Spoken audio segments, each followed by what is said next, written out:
Hello everyone, welcome to my channel UPSC Aspirants. Today we are going to cover our next part number 2 of chapter 12 the national movement 1905 to 18. इसके अंदर हम basically पढ़ेंगे जो students का क्या role था, women's का जो बंगाल पार्टिसिपेशन हुआ था उसके अंदर, ठीक है। उस टाइम पे जो भी मिलिटेंसी की ग्रोथ हुई थी और रिवोल्यूशनरी नेशनलिज्म की ग्रोथ, इंडियन नेशनल कांग्रेस का क्या रोल रहा है उस टाइम पे, ठीक है, और कम्युनलिज्म की ग्रोथ। तो ये इन सब चीज़ों के बारे में इस चैप्टर के अंदर हम पढ़ने वाले हैं। चलिए स्टार्ट करते हैं। A prominent part in the Swadeshi agitation was played by the students of Bengal.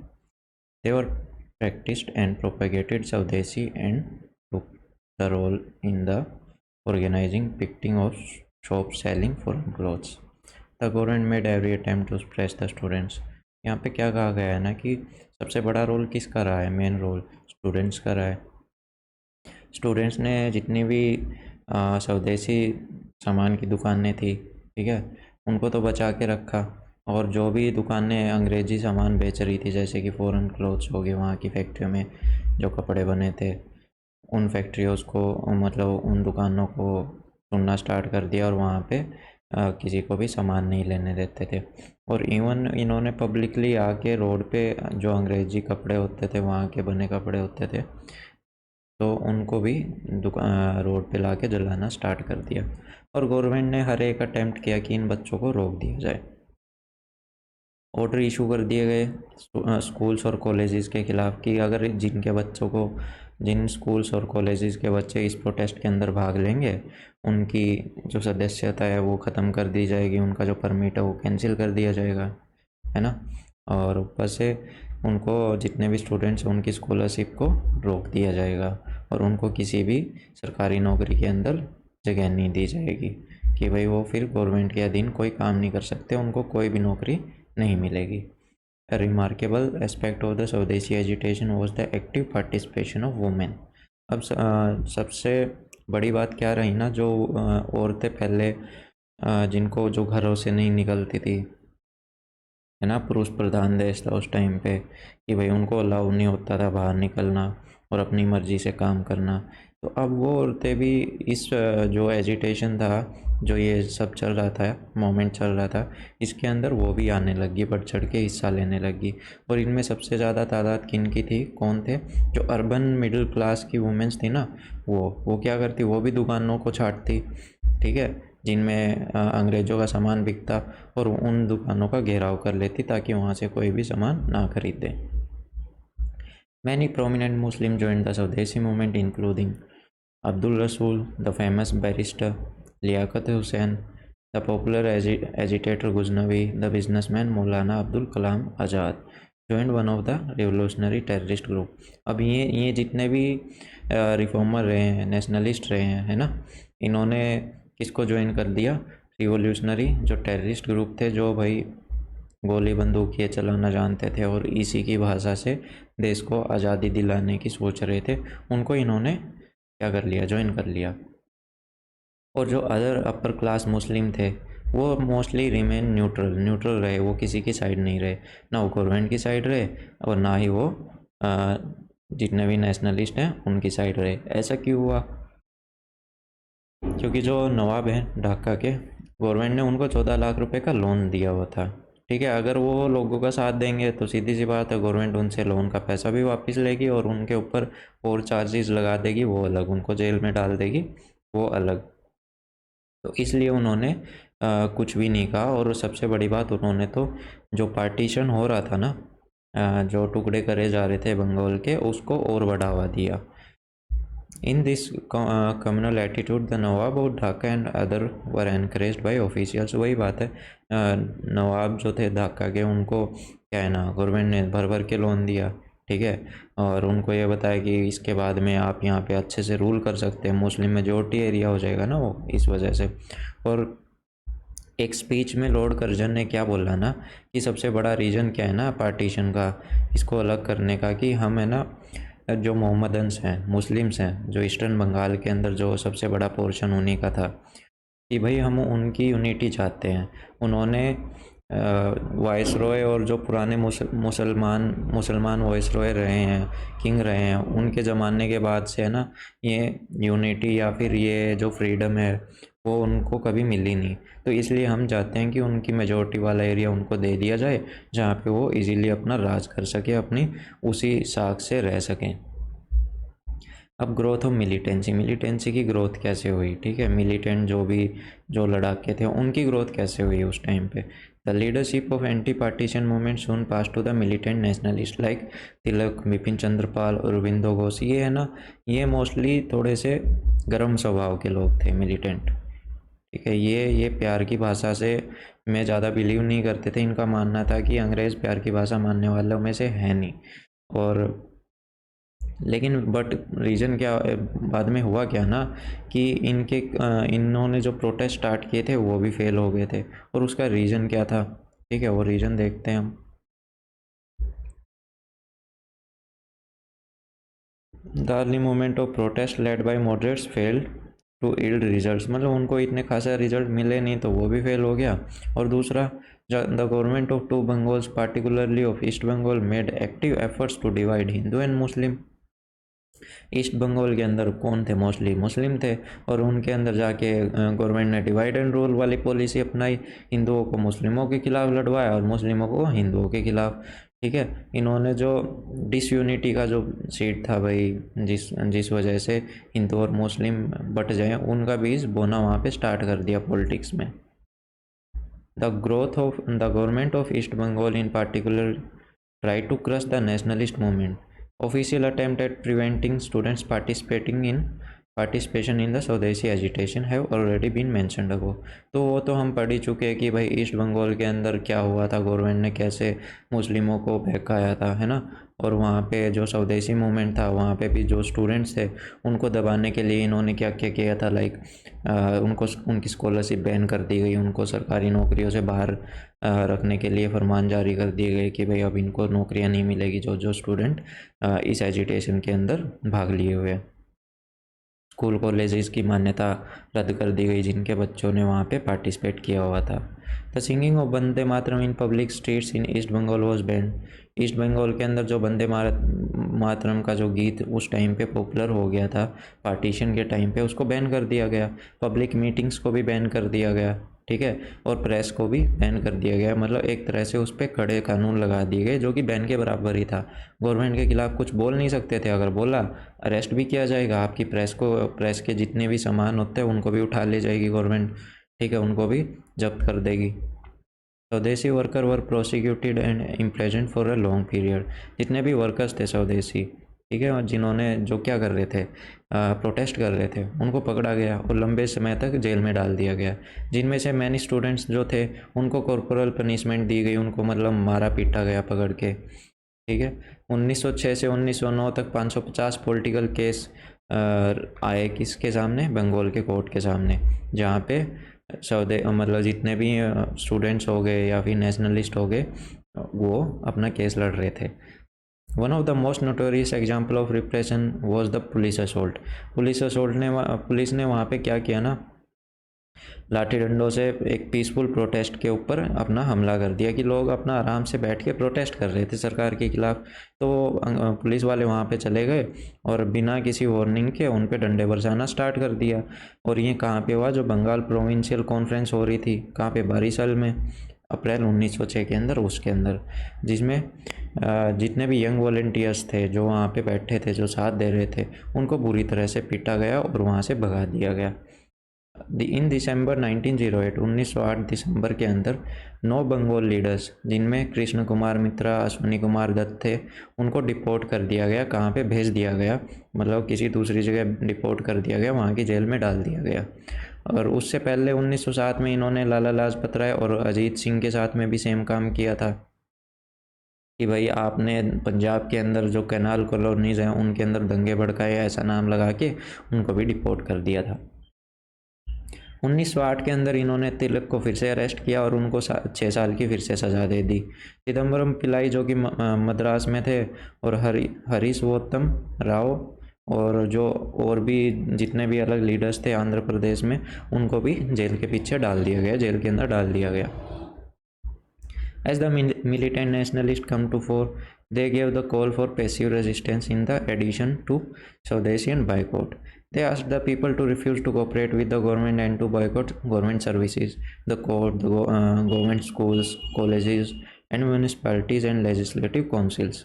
यहाँ पे क्या कहा गया है ना, जितने भी मिलिटेंट नेशनलिस्ट थे उन्होंने लोगों को कहा कि अभी जो स्वदेशी मूवमेंट है उसको और बढ़ाया जाना चाहिए, और जितनी भी गवर्नमेंट सर्विसेज हैं, जो गवर्नमेंट के साथ जितना भी कोऑपरेट हम कर रहे थे उसको बॉयकॉट किया जाना चाहिए। गवर्नमेंट की जो नौकरी है, स्कूल कॉलेजेस सबको छोड़ दो, आप वहाँ पे जाना बंद कर दो, गवर्नमेंट के लिए काम करना बंद कर दो। जितनी भी लेजिस्लेटिव काउंसिल्स थी जो कानून बनाती थी, वो उधर जितने भी इंडियंस थे उनको बोल दिया कि आप अपना काउंसिल को छोड़ दो। ऐसे करके इसको एक बड़े लेवल के ऊपर जितने भी मिलिटेंट है या फिर रेडिकल जो नेशनलिस्ट थे वो क्या चाहते थे कि इसको और बढ़ाया जाए। It should be remembered, however, that the militant nationalist is also failed in giving the positive lead to the people. अब क्या था ना, जो मिलिटेंट नेशनलिस्ट थे वो भी फेल हो गए कि इस मूवमेंट को आगे बढ़ाने में। और ऐसा क्यों हुआ? मोस्टली क्या होता था ना, जब भी स्ट्रगल उठता तो गवर्नमेंट जो बड़े लीडर होते थे उनको पकड़ के कई कई साल के लिए, लंबे टाइम के लिए जेल में डाल देती, और उसके बाद जो आगे की दिशा निर्देश देने वाले लीडर्स बचते नहीं थे, और उसकी वजह से भीड़ को पता नहीं होता कि आगे अब करना क्या चाहिए, क्योंकि उनके लीडर ही जेल में बंद हो गए। अगर लीडर गया तो समझो उनकी जितनी भी सेना है ना वो भी ख़त्म होगी, ऐसा सीन होता था, और इस वजह से वो भी कहीं ना कहीं लास्ट में फेल हो गए। अब बात करते हैं ग्रोथ ऑफ रिवोल्यूशनरी नेशनलिज्म।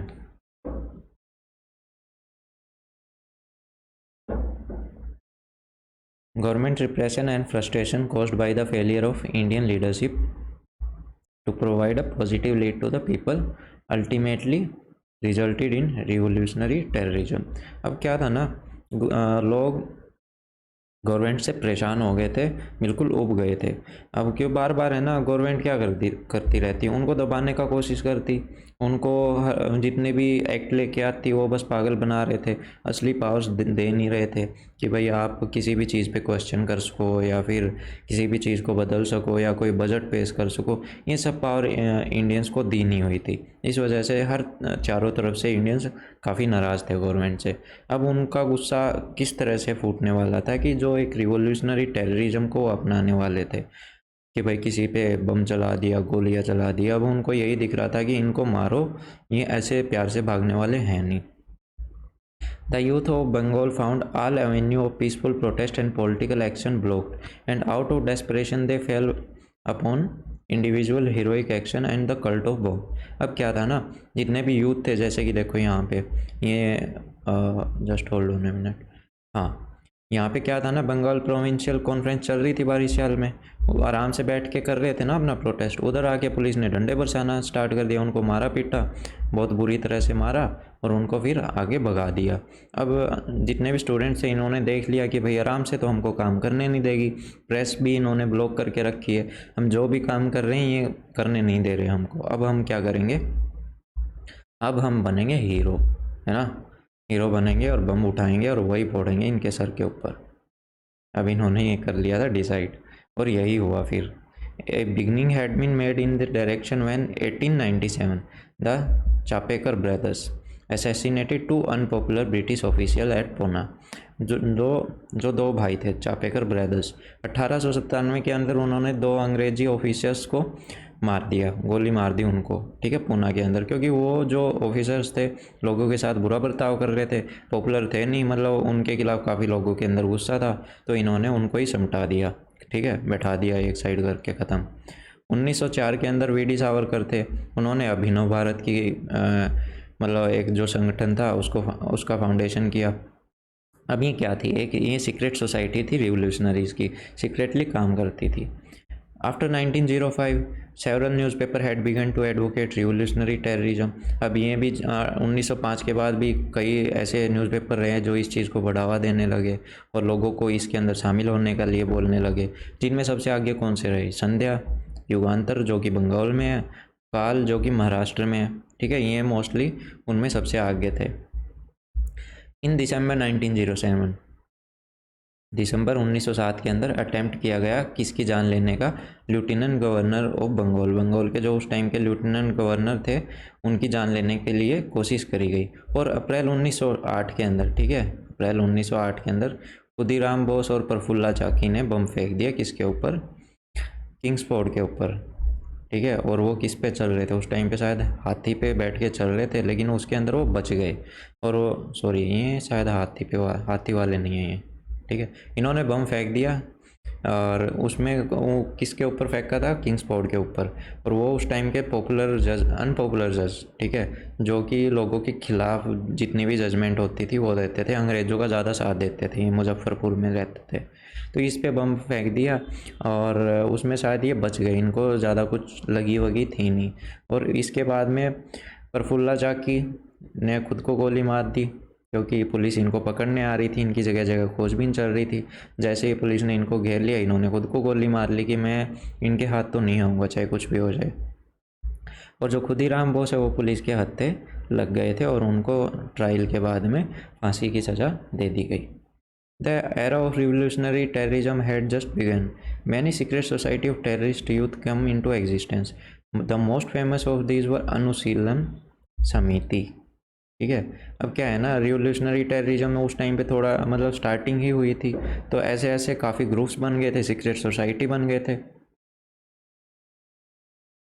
जिसमें सबसे फेमस कौन सी थी, अनुशीलन समिति थी, जिसका सबसे बड़ा सेक्शन कहाँ पे था, ढाका के अंदर, जहाँ पे सबसे ज़्यादा ब्रांचेज थी, कितनी 500 से ज़्यादा ब्रांच थी वहाँ पे। और धीरे धीरे ये पूरी कंट्री में फैल गया, बिल्कुल एक्टिवली रहता था ये, हर तरह से अपने काम किया जा रहा था। ऐसे नहीं कि भाई मौका ढूंढ रहे, कभी भी कहीं पे भी किसी पे भी बम फोड़ देते थे। They become so bold as to throw a bomb at the viceroy Lord Hardinge, ठीक है। इन्होंने क्या था, ये इतने इतने हीरोइक थे, इतने हीरो बने हुए थे ये, या फिर इतनी हिम्मत थी इनके अंदर उस टाइम में कि इन्होंने वहाँ उस टाइम के वॉइसरॉय, जो कि लॉर्ड हार्डिंग, जो उस टाइम पे एलिफेंट पे चल रहे थे, ये थे वो एलिफेंट वाले, हाथी के ऊपर बैठ के चल रहे थे, उनके ऊपर बम फेंक दिए इन्होंने। सोच सकते हो, आज के दिन नहीं कर सकता कोई बंदा ये काम, उस टाइम पे इन्होंने बम फेंक दिया और उसमें वायसराय की जान बच गई किस्मत से। निपट जाना चाहिए था वैसे तो इनको, फिर भी बच गए, चलो कोई नहीं। तो उसमें भी इनकी जान बच गई। ऐसे करके ये धीरे धीरे बढ़ते गए। अब रिवोल्यूशनरी मूवमेंट्स इंडिया में तो हो ही गई थी, अब इनको अब्रॉड के अंदर भी एस्टेब्लिश किया जाने लगा, वहाँ पे भी बनाया जाने लगा। लंदन के अंदर ये किसने स्टार्ट किया, श्याम जी कृष्णा, वीडी सावरकर और लाला हरदयाल ने।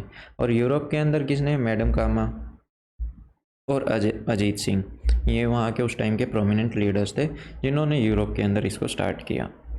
लेकिन इस टेररिज्म भी, ये वाला सीन भी फेल हो गया। क्यों? क्योंकि इसके अंदर मोस्टली ज़्यादातर लोग शामिल नहीं हो पाए। देखो, कुछ थोड़े बहुत लोग अगर टेररिस्ट वे से जीत हासिल करने का सोचे तो ऐसा पॉसिबल नहीं था। जब तक पूरा देश एकजुट एक चीज़ के लिए नहीं खड़ा होगा तब तक फ्रीडम हासिल करना पॉसिबल था नहीं इंडिया के लिए। तो ये भी धीरे धीरे करके फेल हो गए। अब बात करते हैं इंडियन नेशनल कांग्रेस 1905 से 1914 तक इनका क्या रोल रहा। The agitation against the partition of Bengal made a deep impact on the Indian National Congress. अब क्या था ना, जो भी एजिटेशन था, मतलब इनका गुस्सा बढ़ गया था कि भाई ये बंगाल का पार्टीशन आप क्यों कर रहे हो। इससे इनको काफ़ी धक्का लगा था कांग्रेस को।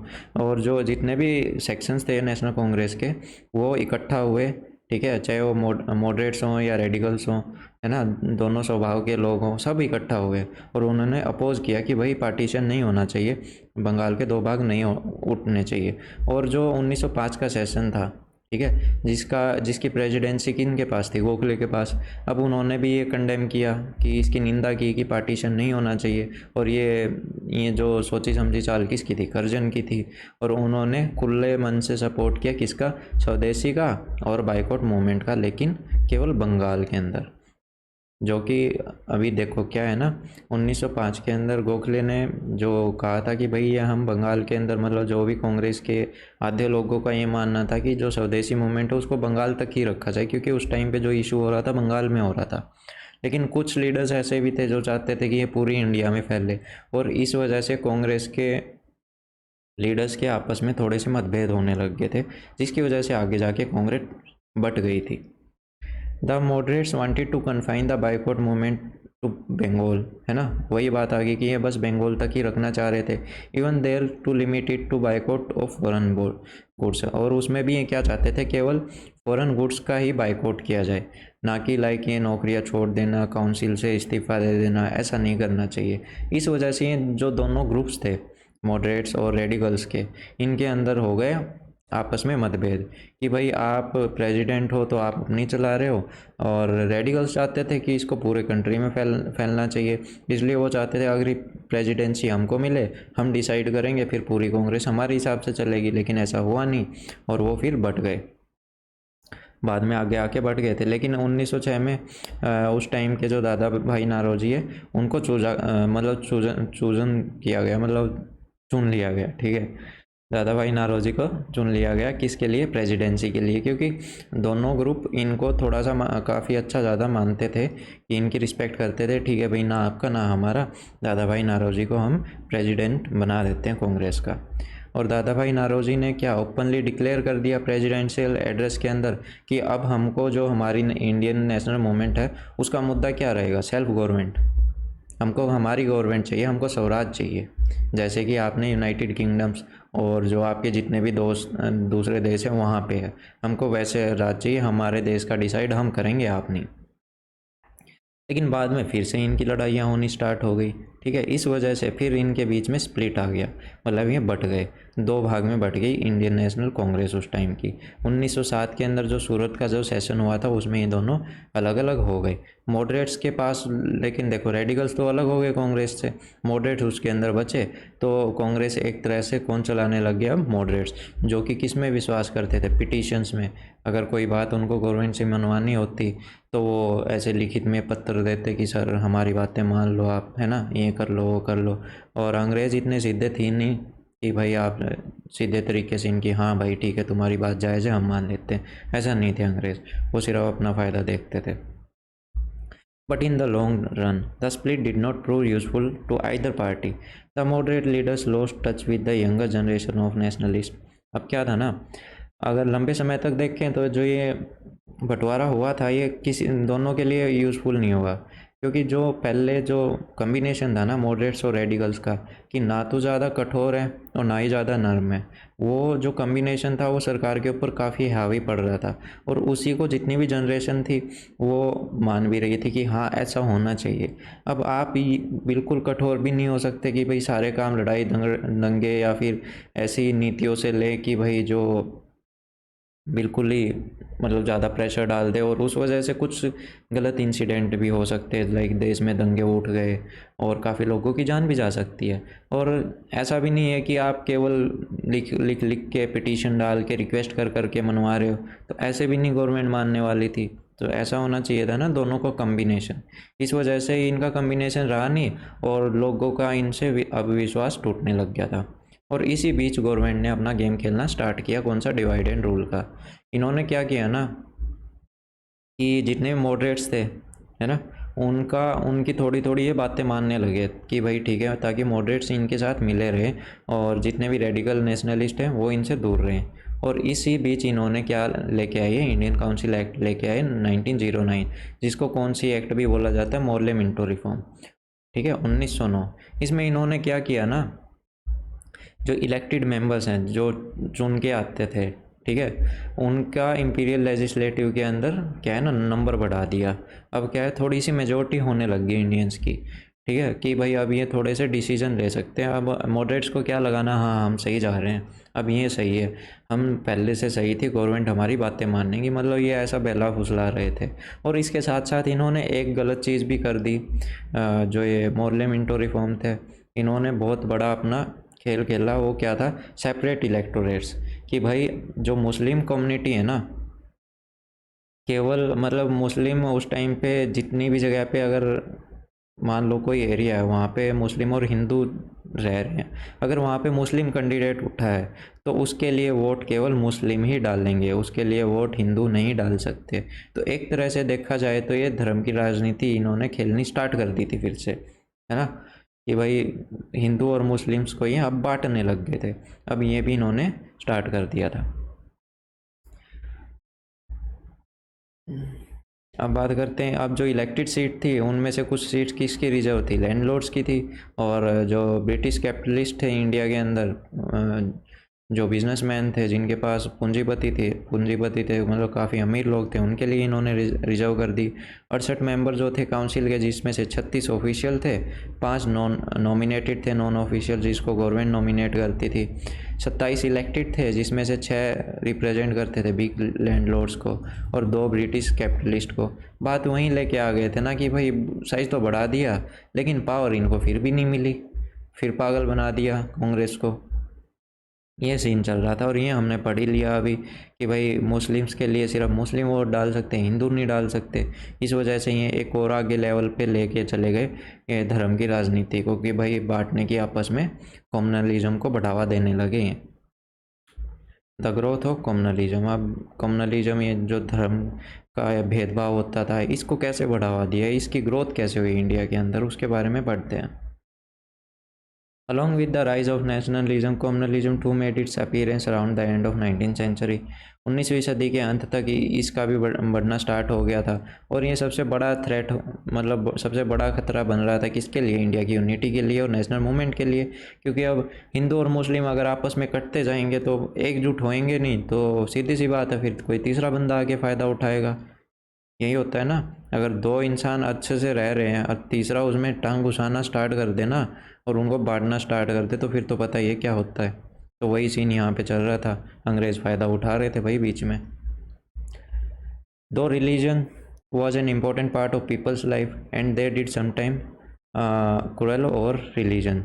अब क्या यहाँ पे क्या कहा गया ना कि देखो पहले टाइम में भी रिलीजन तो थे ही, धर्म तो था ही, कोई हिंदू था कोई मुस्लिम था, ये तो था नहीं कि अभी आया है। उस टाइम पे छोटी मोटी लड़ाइयाँ भी होती थी जो कि कोई बड़ी बात थी नहीं, वो बाद में सोल्व भी हो जाती, मतलब उनको इतना धर्म से या पॉलिटिक्स से लेके नहीं जोड़ा जाता था। लेकिन जो ये कम्युनलिज्म है ना, ये वर्ड, इसका इसका सबसे ज़्यादा फैलाव कब हुआ है, जब ये मॉडर्न एज में आ गया, ठीक है, अंग्रेज़ों के समय आ गया। इन्होंने इसको एक अलग ही लेवल पे पहुंचा दिया, इससे इतना फ़ायदा उठाया ना, इतने साल हम पे ये राज करके गए सिर्फ और सिर्फ इस एक चीज़ की वजह से।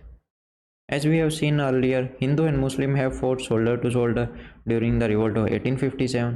In fact, after the suppression of the revolt, British officials had taken a particular vindictive attitude towards the Muslim, hanging 27,000 Muslim in Delhi alone. यहाँ पे क्या कहा गया ना, देखो 1857 में कह रहा था ना कि ये सिर्फ मॉडर्न है, जब अंग्रेज़ आए ना उन्होंने इस चीज़ को फैलाया है। 1857 तक क्या है ना, हिंदू मुस्लिम मिल के लड़े थे, है ना, पूरे आधे भारत से तो अंग्रेज़ों का सफाया इन्होंने ऐसे कर दिया था, पता भी नहीं चला कि कहाँ गए, दिख भी नहीं रहे थे एक भी अंग्रेज़। ये हालत कर दी थी हिंदू मुस्लिम जब मिले थे एक दूसरे के साथ में। लेकिन बाद में क्या किया ना, जब कुछ थोड़े बहुत जो राजा महाराजा थे उस टाइम के नवाब थे जिन्होंने अंग्रेज़ों का साथ दिया, उन्होंने मिल के इस चीज़ को, यूनिटी को तोड़ना स्टार्ट कर दिया और जिस वजह से ये कामयाब भी रहे। और इन्होंने फिर से, अंग्रेज़ों ने क्या कर लिया था, दिल्ली पे कब्जा कर लिया था। और जैसे ही इनकी पावर फिर से आई अंग्रेज़ों की, इन्होंने सबसे पहला क्या काम किया, मुस्लिम्स को पकड़ा और 27,000 मुस्लिम्स को मार दिया गया। कहाँ कहाँ पे, अकेली दिल्ली के अंदर ही उनको फांसी दी गई 27,000 मुस्लिम। ऑल ओवर इंडिया रह गए वो अलग। अब उसके बाद से मुस्लिम्स को किन निगाहों से देखा जाने लगा कि भाई ये कहीं मतलब फिर से विद्रोह ना करे, इस हिसाब से इनको देखा जाने लगा। इन पे अंग्रेज़ भी ट्रस्ट करना बंद कर दिया। लेकिन 1870 के बाद इन्होंने अपने इस एटीट्यूड को, अपनी इस सोच को बदलना स्टार्ट किया, ठीक है, कि अगर हम ऐसे ही देखते रहे ना, ये फिर से हिंदुओं के साथ जाके मिल खड़े होंगे और फिर से हमारे साथ लड़ाई कर खड़े होंगे और हमको भगा देंगे। अब क्या था ना, अब इन्होंने सोचा कि चलो कुछ काम करते हैं, इनको फिर से डिवाइड करते हैं कि भाई हम है ना, अब क्या करेंगे ना, मुस्लिम्स को चैम्पियंस घोषित कर देंगे कि भाई हम आपके साथ हैं और आपको सारी सुख सुविधाएं देंगे। जितने भी मुस्लिम ज़मींदार थे, लैंडलॉर्ड्स थे और एजुकेटेड मुस्लिम्स थे, उनको ये अपनी साइड मिलाने लग गए कि भाई अगर ये आप फिर से नाराज़ रहने लगे ना, कहीं ये फिर से इंडियंस के साथ ना मिले और हमारी, पता ही है फिर क्या होएगा, ठीक है, हमको कहीं भगा ना दे। They also fostered other division in Indian society. They tried to utilize the caste structure to turn non-Brahmins against Brahmins and lower caste against the higher caste. अब हिंदूज़ के अंदर भी ये पहुंच गए। इन्होंने यहाँ पे क्या किया, जो ब्राह्मण्स थे उनका तो वर्चस्व हमेशा से रहा ही था कि ब्राह्मण डिसाइड करते थे टेंपल में कौन आएगा कौन नहीं। टेंपल के राउंड की जो ज़मीनें जगह होती थी वो भी मंदिर के अधीन आती थी और उन पे भी किसका वर्चस्व रहता था, कौन संभालता था उनको, ब्राह्मण्स। तो अब ये क्या करने लगे ना, जो जितने भी दूसरी जात के लोग थे उनको भड़काना स्टार्ट कर दिया ब्राह्मण्स के खिलाफ कि भाई ये आपको आगे नहीं बढ़ने देंगे, सब कोई इक्वल रहना चाहिए, ऐसा वैसा करके। ब्राह्मण्स ने भी तो बढ़ चढ़ के साथ दिया था ना 1857 के रिवोल्ट में लोगों का, इन अंग्रेज़ों को भगाने में, इस वजह से। और जितनी भी लोअर कास्ट थी उनको भिड़ाने लगे, किससे, हायर कास्ट से, ठीक है, कि भाई आपका शोषण कर रहे हैं हायर कास्ट वाले, मतलब लोगों के बीच में मतभेद डालना स्टार्ट कर दिया। इन Uttar Pradesh, Bihar, where Hindu and Muslim has always lived in peace, they actively encouraged the movement to replace Urdu as a court language by Hindi. In other words, they tried to use even the legitimate demand of different section of Indian society to create division among the Indian people. अब यहाँ पे क्या कहा गया है ना, UP Bihar के अंदर सबसे ज़्यादा हिंदू और मुस्लिम रहते थे हमेशा से, ठीक है, बिल्कुल सुखी शांति से रहते थे, कभी कोई लड़ाई झगड़ा नहीं, कुछ नहीं, एक दूसरे के त्यौहार मनाते, एक दूसरे की रिस्पेक्ट करते रिलीजन की। अब अंग्रेज़ों ने देखा कि यहाँ पे उर्दू भी काफ़ी बोली जाती है, तो इन्होंने क्या कहा ना, उर्दू को बदल दिया कोर्ट की लैंग्वेज में। अब क्या बोली जाएगी, मतलब किस लैंग्वेज में काम होगा, हिंदी में। तो अब सीधी सी बात है ना, जितने पुराने समय से जो उर्दू लैंग्वेज उस टाइम पे बोली जाती थी, जिससे हिंदुओं को भी कोई दिक्कत नहीं थी, मुस्लिम्स को भी दिक्कत नहीं थी, अब एकदम से वहाँ पे हिंदी बदल दी जाए तो थोड़ा सा लोगों के अंदर उस चीज़ को मतलब सोचने पे मजबूर हो जाते हैं, भाई ऐसा क्यों किया। कुछ इस चीज़ को बढ़ावा देंगे, हाँ भाई सही है हिंदी डाल दी, लेकिन कुछ को लगेगा कि भाई, अब मुस्लिमों को ये लगेगा कि ये हमारी लैंग्वेज थी, इसको बदला हिंदी कर दी तो अब हम हिंदुओं के खिलाफ होना स्टार्ट हो गए। ऐसा करके इन्होंने लोगों के बीच में दरार डालना स्टार्ट कर दिया।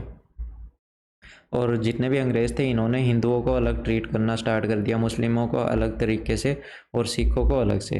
पहले सब एक कम्युनिटी में रहते थे मिलजुल के, कि भाई हिंदू मुस्लिम सिख हो चाहे कोई भी हो, सब एक ही परिवार की तरह रहते थे। अब इन्होंने उस चीज़ को बांटना स्टार्ट कर दिया, अब ये तीनों धर्मों को अलग अलग नज़रिए से देखना स्टार्ट कर दिया। Though a great educationalist and social reformer, Sayyid Ahmad Khan became towards the end of his life as a conservative in politics. अब क्या था ना, सैयद अहमद खान जी थे, इन्होंने क्या था, कॉलेज का, स्कूल्स के भी फाउंडेशन किया था, कॉलेजेस का भी किया था, है ना। और इन्होंने अलीगढ़ मुस्लिम यूनिवर्सिटी थी, उनकी भी फाउंडेशन इन्होंने की थी। अब ये एजुकेशन में इतना घुस गए थे, अब इनको ये डर लगने लग गया था कि भाई अगर इनके स्टूडेंट प्रोटेस्ट में भाग लेंगे तो फिर क्या होगा, गवर्नमेंट इनकी जो कॉलेज की जो वो थी, क्या बोलते हैं, मान्यता होती है, कहीं वो रद्द ना कर दे। उस चीज़ से डरते डरते अभी इन्होंने जो भी कम्युनल पॉलिटिक्स थी अंग्रेज़ों के लिए, उसमें अपना पाँव रख दिया। अब ये अंग्रेज़ों का साथ देने लगे और इस चीज़ को बढ़ावा देने लगे कि हाँ भाई, मुस्लिम काफ़ी पिछड़े हुए हैं, इनको हिंदुओं का साथ नहीं देना चाहिए, क्योंकि हिंदू डोमिनेट करते हैं, हिंदू पढ़े लिखे हैं, वो हर चीज़ में आगे हैं और मुस्लिमों को दबा रहे हैं, ऐसा ये बोलने लगे फिर, जिस वजह से और थोड़ी सी प्रॉब्लम क्रिएट होना स्टार्ट हो गई हिंदू और मुस्लिम्स के बीच में। He also preached complete obedience to British rule. When the Indian National Congress was founded in 1885, he decided to oppose it and tried to organize along with Raja Shiva Prasad of Varanasi a movement of loyalty to British rule. अब क्या था ना, 1885 के अंदर सबको पता है कांग्रेस का गठन हुआ था। अब सैयद अहमद खान जी ने क्या किया, अंग्रेज़ों का साथ दिया, ठीक है, कुछ अंग्रेज़ों का साथ दिया और अपोज किया कि इसको नहीं गठन होना चाहिए, ये देश को बांटेगा। और मुस्लिमों के लिए ये बिल्कुल भी सही नहीं है, क्योंकि उस टाइम पे हिंदू ज़्यादा डोमिनेट करते थे कांग्रेस के अंदर, इतने मुस्लिम नहीं थे। और इस चीज़ का इन्होंने मतलब क्या था ना, बहिष्कार किसके साथ मिलके किया, राजा शिव प्रसाद जो वाराणसी से थे। और इन्होंने अपनी लॉयल्टी साबित करने के लिए अंग्रेज़ों के लिए ये मूवमेंट स्टार्ट की वाराणसी से। The educational backwardness of Muslim had another harmful consequence. Since the modern education was essential for the entry in government job services or profession, the Muslim has also lagged behind non-Muslim in this respect. अब क्या था ना, मुस्लिम की backwardness का सबसे बड़ा कारण क्या रहा है, पिछड़ापन क्यों रहा है मुस्लिम्स का, क्योंकि वो इतने एजुकेटेड नहीं थे, ठीक है। और गवर्नमेंट जॉब के अंदर अगर आपको अपनी लाइफ सुधारनी है तो सीधी सी बात है, आपको कोई भी धंधा करना पड़ेगा, या गवर्नमेंट जॉब लेनी पड़ेगी, या प्राइवेट जॉब करनी पड़ेगी, या खुद का बिजनेस। और उस चीज़ के लिए क्या सबसे ज़्यादा ज़रूरत क्या है? एजुकेशन की, ताकि आप चीज़ों को समझें और उनको इम्प्लीमेंट करें कि कैसे लागू करनी है, कैसे आगे बढ़ना है। और मुस्लिम्स के पास एजुकेशन थी नहीं, इस वजह से हिंदुओं से वो काफ़ी पिछड़ेपन में थी। सबसे बड़ा रीज़न उनकी पिछड़ेपन का उनकी एजुकेशन रही है। The government has consciously discriminated against the Muslim after 1857, holding them largely responsible for the revolt of 1857। अब क्या था ना, इस मामले में मुस्लिम्स का इन्होंने अंग्रेज़ों ने बढ़ावा नहीं दिया एजुकेशन का। क्यों? क्योंकि इन्होंने सबसे बड़ा कारण किसको माना था 1857 का रिवोल्ट का? मुस्लिमों को, कि इनकी वजह से ये हुआ है। और इस वजह से इन्होंने मुस्लिम्स के अंदर जो मॉडर्न एजुकेशन है उसको इतना बढ़ने ही नहीं दिया। The founding fathers of Indian nationalism fully realized that the welding of Indians into a single nation would be gradual and hard task, requiring prolonged political education of the people। अब यहाँ पे क्या कहा गया है ना, जो इंडियन नेशनलिज्म को जो बढ़ावा दे रहे थे, जो देश को इकट्ठा करने की सोच रहे थे, जितने भी फाउंडिंग फादर्स थे, जितने भी रिवोल्यूशनरी थे, राजा राममोहन राय, ईश्वर चंद्र विद्यासागर है ना, ये जितने भी बड़े बड़े लीडर्स थे, इनको ये तो पता लग गया था कि जो ये डिवाइड एंड रूल वाली पॉलिसी है इसने लोगों को काफ़ी बांट दिया है। और अब इनको वापस से जोड़ना ये बहुत ही धीरे धीरे होने वाला है और सबसे कठिन टास्क होने वाला है। और अगर हमको ये ऐसा करना है तो लोगों के सबसे बड़ी क्या ज़रूरत है? पॉलिटिकल एजुकेशन की। उनको बताया जाए कि गवर्नमेंट कैसे हमसे खेल खेल रही है, हमारे साथ कैसे पॉलिटिक्स कर रही है, और इसके साथ साथ मॉडर्न एजुकेशन का भी हमको ज़रूरत है। अब क्या था ना, 1886 का जो नेशनल कांग्रेस का जो सेशन था उसको किसने उसके प्रेसिडेंट कौन थे? दादा भाई नौरोजी। अब उन्होंने क्या एश्योरेंस दी कांग्रेस को कि only national question and Congress would take up only national questions and would not deal with religious and social matters.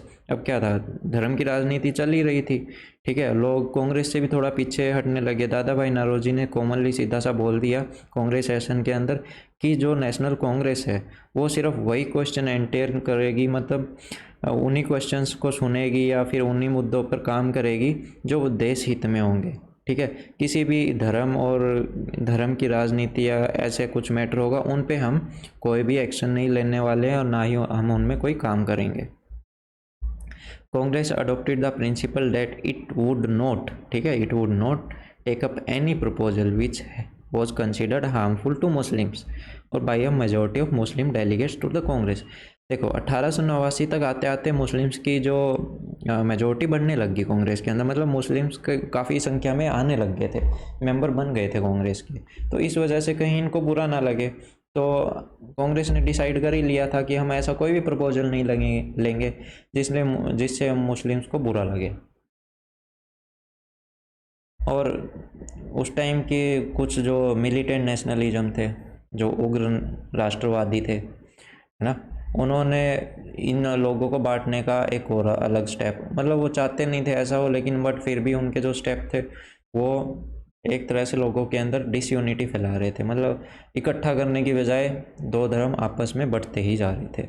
उसका सबसे बड़ा क्या है, जैसे कि एग्जाम्पल हो गया तिलक थे, जिन्होंने शिवाजी और गांधी जी फेस्टिवल अपनाया था। देखो हिंदू गॉड जितने भी देवी देवता हैं उनको हिंदू पूजते थे, ठीक है, मुस्लिम नहीं।